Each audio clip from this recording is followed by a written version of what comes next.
तो आज हम देखने वाले हैं कि पैरासीटामोल बुखार को कैसे कम करता है। ठीक है, तो सबसे पहले देखते हैं कि बुखार कैसे आता है। बुखार आता है इन्फेक्शन की वजह से। ठीक है, इन्फेक्शन होता है माइक्रो ऑर्गेनिज्म की वजह से।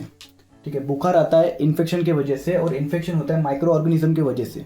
और इन्फेक्शन को अगर ठीक करना है तो हमें लेनी पड़ती है एंटीबायोटिक। ठीक है, और इन्फेक्शन की इंडिकेशन और सिम्टम्स होता है fever, elevation of body temperature. Body temperature का बढ़ जाना मतलब ये सिम्टम होता है कि हमारे बॉडी में माइक्रो ऑर्गेनिज्म ने इन्फेक्शन कॉज कर दिया है। ठीक है, तो हमारे बॉडी में एक एंजाइम होता है साइक्लोऑक्सीजनेस। ठीक है, साइक्लोऑक्सीजनेस के दो मेनली फंक्शन होते हैं। पहला होता है प्रोस्टाग्लैंडिन सिंथेसिस। हमारे ब्रेन में बहुत सारे पार्ट्स होते हैं, डिफरेंट डिफरेंट पार्ट्स, और उस पार्ट्स के साथ उनके डिफरेंट डिफरेंट फंक्शंस भी होते हैं। ठीक है, तो वैसे ही एक पार्ट्स होता है हाइपोथैलेमस। तो हाइपोथैलेमस का एक फंक्शन होता है रेगुलेशन ऑफ बॉडी टेम्परेचर। जब इसमें प्रोस्टाग्लैंडिन सिंथेसिस होना चालू हो जाता है तो बॉडी टेम्परेचर बढ़ जाता है।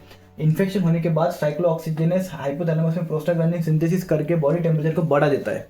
ठीक है, उसी को बोलते हैं फीवर। और इसकी दूसरी एक्टिविटी, दूसरा फंक्शन ये है कि ये पेट के अंदर की परत को बढ़ाता है।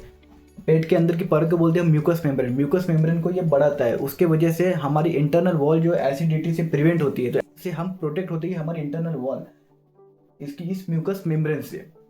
तो पैरासीटामोल जब हम लेते हैं तो पैरासीटामोल क्या करता है, इस साइक्लोऑक्सीजनेस एंजाइम को इनएक्टिवेट करता है टेम्पररीली, थोड़े समय के लिए इसको इनएक्टिवेट करता है। अगर ये इनएक्टिवेट हुआ तो हाइपोथैलेमस में प्रोस्टाग्लैंडिन सिंथेसिस नहीं होगी, तो बॉडी टेम्परेचर बढ़ेगा नहीं, बॉडी टेम्परेचर जो बढ़ा हुआ है वो कम हो जाएगा। पर इसका दूसरा इफेक्ट कौन सा होता है कि वो पेट के अंदर की परत को भी कम कर देता है। ठीक है, क्योंकि साइक्लोऑक्सीजनेस का इनएक्टिवेट होने की वजह से पेट के अंदर की परत नहीं बनती है, तो अगर थोड़ा सा भी एसिड हुआ तो हमारे पेट के अंदर की वॉल को टच होता है और हमें एसिडिटी समान लगता है। तो ये एक रीजन हुआ कि पैरासीटामोल एसिडिटी कॉज करता है, क्योंकि साइक्लोऑक्सीजनेस एंजाइम को इनहिबिट करता है। ठीक है, इसीलिए डॉक्टर हमें पैरासीटामोल के साथ एसिडिटी की गोली देते हैं। दूसरा ये पैरासीटामोल का स्ट्रक्चर है। पैरासीटामोल के स्ट्रक्चर में फिनॉल ग्रुप प्रेजेंट होने की वजह से ये एसिडिक इन नेचर होता है, और ये एसिडिक इन नेचर होने की वजह से हमारे पेट में एसिडिटी कॉज करता है। ये इसका दूसरा रीजन है। इसलिए पैरासीटामोल जब भी लेते हैं उसके साथ एसिडिटी की गोली लेना बहुत जरूरी होता है।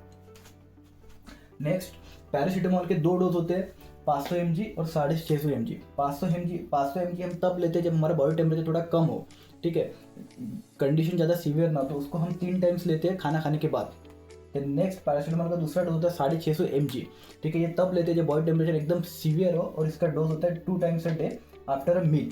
कभी अगर ज़्यादा ही सीवियर कंडीशन है, अगर ज़्यादा ही सीवियर फीवर आया तो हमें इस 650 mg को 3 टाइम्स भी लेना पड़ता है। ठीक है, तो इट्स ऑल अबाउट पैरासीटामोल।